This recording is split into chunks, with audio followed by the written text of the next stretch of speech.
विचार पढ़िए और समझिए। वह धीरे धीरे चलता है। यहाँ पे धीरे धीरे, वह धीरे धीरे चलती है। धीरे धीरे को ध्यान से देखिए। वह क्यों गया, वे क्यों गए। कपड़े पसंद थे लेकिन मेरे पास पैसे कम थे। यहाँ पे लेकिन। वह आई थी परंतु तुम नहीं मिले, परंतु। और एक रह गया, यहाँ देखिए, वह क्यों गया, वे क्यों गए। वह क्यों गया, वह लड़का है, गया। वह क्यों गया, गया। एक वचन है ना, यहाँ पे वे क्यों गए बहुवचन है, वह का वे कर दिया है और गया का गए। लेकिन जो शब्द बदला नहीं है वो कौन सा है, क्यों। तो हम इस क्यों को भी रेखांकित कर लेंगे। और बच्चों, मैंने आपको बताया था कि वे शब्द जो कभी नहीं बदलते, ना काल के अनुसार, ना कारक के अनुसार, ना वचन के अनुसार, तो वे शब्द क्या कहलाते हैं, अव्यय कहलाते हैं, जो कभी भी परिवर्तित नहीं होते, कभी बदलते नहीं। अब यहां देखिए, वह धीरे धीरे चलता है। वह धीरे धीरे चलता है मतलब लड़का है, ठीक है ना। तो जब हम इसे परिवर्तित करेंगे इस वाक्य को, तो वह भी परिवर्तित हो जाएगा वे में भी हो जाएगा, वह का वह भी रह सकता है। चलता का चलती है, चलता भी परिवर्तित हो गया, ठीक है। लेकिन जो परिवर्तित नहीं हुआ वो क्या था, धीरे धीरे। अब ये दूसरा देखिए, वह क्यों गया, वे क्यों गए। वह का क्या हो गया, बहुवचन में वे हो गया, और गया का गए हो गया। लेकिन क्यों शब्द जो है वो परिवर्तित नहीं हुआ। अगला देखिए, कपड़े पसंद थे लेकिन मेरे पास पैसे कम थे। अब कपड़े का कपड़ा हो सकता है बच्चों, ठीक है ना। पसंद का नापसंद बन सकता है, मेरे का हमारे बन सकता है, ठीक है। ये सभी शब्द जो हैं वे बदल सकते हैं, लेकिन इसमें कौन सा शब्द नहीं बदलेगा, लेकिन। वह आई थी परंतु तुम नहीं मिले, यहाँ पे परंतु शब्द नहीं परिवर्तित होगा। तो ऐसे शब्द जो काल, वचन, कारक किसी भी कारण से परिवर्तित नहीं होते, वे क्या होते हैं, अव्यय कहलाते हैं। यहां देखिए उदाहरण, जैसे कब, तब, धीरे धीरे, किंतु, परंतु, आजकल, ये शब्द जो हैं। अब देखिए, कब का कबो नहीं बनेगा, तब का तबो नहीं बनेगा। कब कब ही रहेगा, तब तब ही रहेगा। धीरे धीरे का भी हम धीरू धीरू नहीं बना सकते, धीरे धीरे ही रहेगा। किंतु, परंतु, आजकल, ये सब शब्द ऐसे हैं बच्चों जो परिवर्तित नहीं हो सकते, तो इन्हें क्या कहते हैं, अव्यय। अब आपको कहा गया है, नीचे कुछ अव्यय शब्द दिए गए हैं जो परिवर्तित नहीं होते, उनके हमने वाक्य बनाने हैं। पहला है इसलिए। तो आइए वाक्य देखते हैं। मैं बहुत देर तक खेलती रही इसलिए थक गई। आप अपनी मर्जी से वाक्य बनाकर भी लिख सकते हैं। दूसरा है और, मुझे कागज और पेन दोनों चाहिए।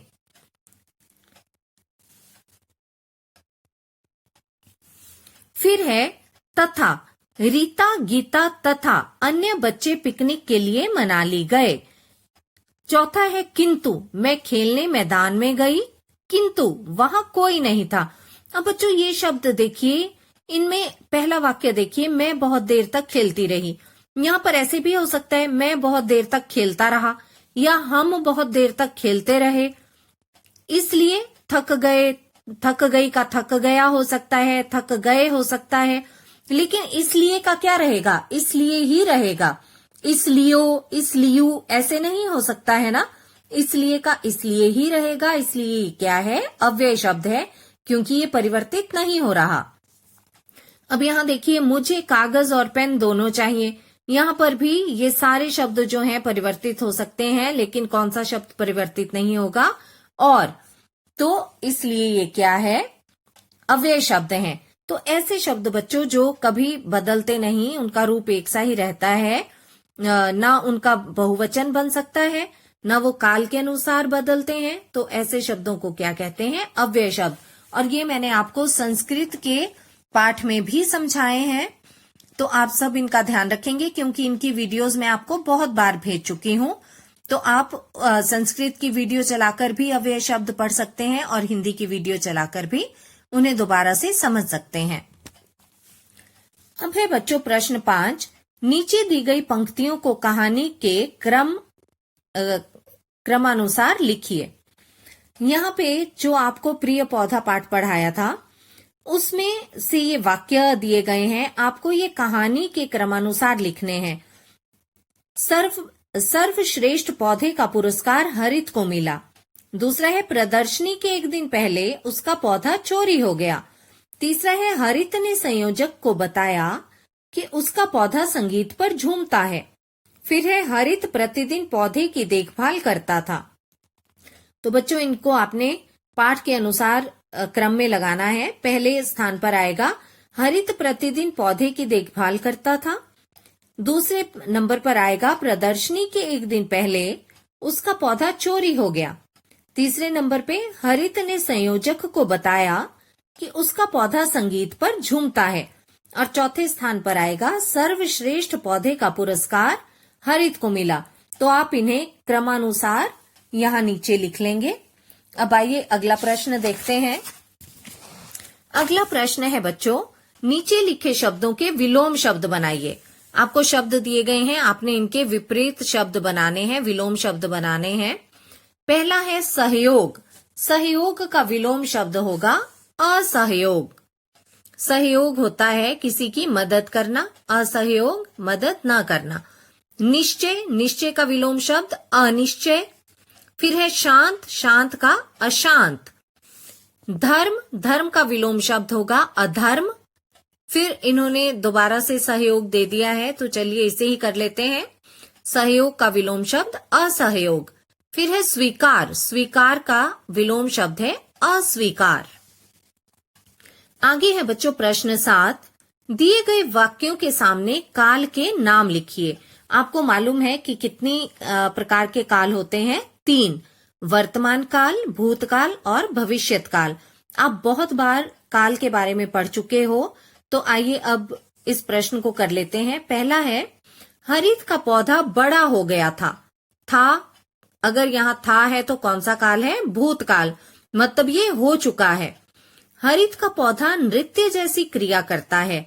अब यहाँ पे है तो कौन सा काल होगा? वर्तमान काल। अगला है हरित पौधे के सामने गिटार बजाएगा। बजाएगा, अभी बजाएगा वो, तो कौन सा काल हुआ? भविष्यत काल, मतलब जो अभी होना है। बच्चों ने कहानी सुनी थी, था थे थी वाला काल भूतकाल, यानी जो हो चुका है। हम कल बाजार जाएंगे, अभी गए नहीं है बल्कि जाएंगे, तो कौन सा काल है? भविष्यत काल। दुकानदार फल बेच रहा है, कौन सा काल है? बेच रहा है, अभी ये काम हो रहा है, तो वर्तमान काल। गांव में एक कुआं था थे थी वाला काल भूतकाल। तो बच्चों इन कालों से संबंधित भी वीडियो में बहुत बार आपको भेज चुकी हूँ, इसलिए मैंने यहाँ विस्तार से नहीं समझाया।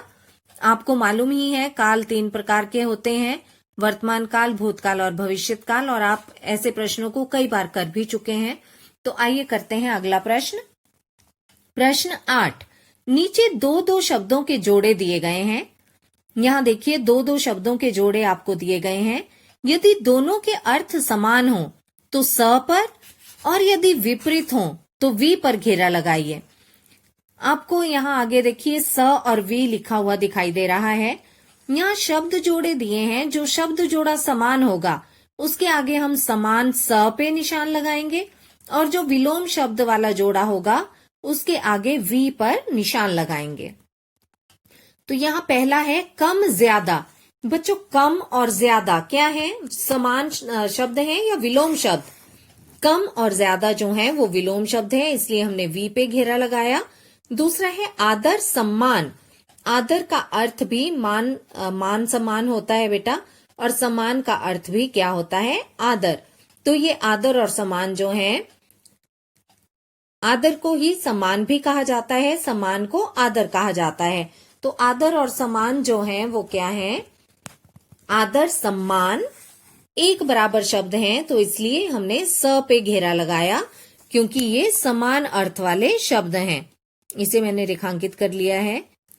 घेरा लगाने के लिए कहा गया है तो घेरा लगा लेते हैं। अगला है नवीन पुरातन। बच्चों नवीन का अर्थ होता है नया और पुरातन पुराना, तो ये दोनों एक दूसरे के विलोम शब्द हैं, इसलिए यहां पर विलोम पे घेरा लगा लिया। अगला है शत्रु मित्र। शत्रु होता है दुश्मन और मित्र अर्थात दोस्त, तो ये भी विलोम शब्द हैं, इसलिए विलोम शब्द पे घेरा लगा लीजिए। फिर है हर्ष प्रसन्नता। हर्ष का अर्थ खुशी होता है और प्रसन्नता का अर्थ भी खुशी होता है, तो ये दोनों एक बराबर हैं, दोनों के अर्थ जो हैं वो समान हैं, बराबर हैं, इसलिए स पे घेरा। अगला है जन्मभूमि मातृभूमि। तो बच्चों ये दोनों भी क्या हैं, समान शब्द हैं, जन्मभूमि और मातृभूमि। तो यहां भी हम किस पे घेरा लगा लेंगे, स पे। अगला प्रश्न है प्रश्न 9। पेड़ों को सुरक्षित रखने के लिए कोई 3 उपाय लिखिए। बच्चों आपको कोई ऐसे 3 उपाय लिखने हैं जिनसे हम पेड़ों को सुरक्षित रख सकते हैं, उन्हें बचा सकते हैं। यहाँ पर तो मैंने अपनी मर्जी से लिखे हैं, लेकिन आप अपनी मर्जी से, अपनी सोच से अलग उपाय भी लिख सकते हैं। आइए देखते हैं। पहला है हमें पेड़ नहीं काटने चाहिए। दूसरा है हमें अधिक से अधिक पेड़ लगाने चाहिए। तीसरा है हमें लोगों को पेड़ संरक्षण के लिए जागरूक करना चाहिए।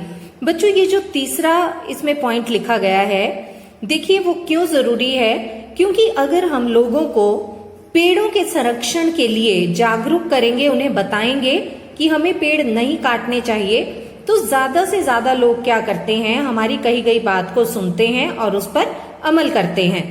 तो इसलिए हमें लोगों को क्या करना चाहिए, पेड़ों को न काटने के लिए अर्थात पेड़ों के संरक्षण के लिए, उन्हें बचाने के लिए लोगों को जागरूक करना चाहिए। तो ये 3 उपाय यहाँ लिखे गए हैं, आप अपनी मर्जी से भी उपाय लिख सकते हैं।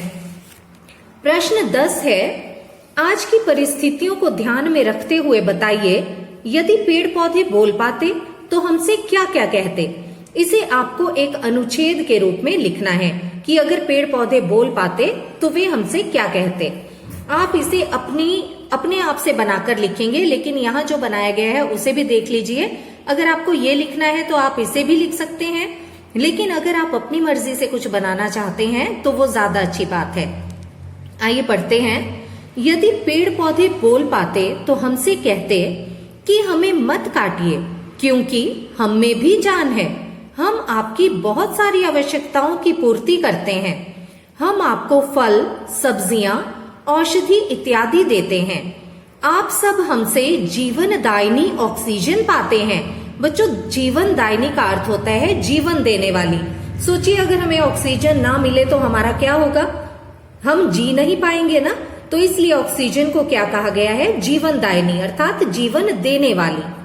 हम भूस्खलन को रोकने में भी मदद करते हैं, अतः आप सभी से प्रार्थना है कि हमें मत काटिए तथा लोगों को हमारे संरक्षण के प्रति जागरूक कीजिए।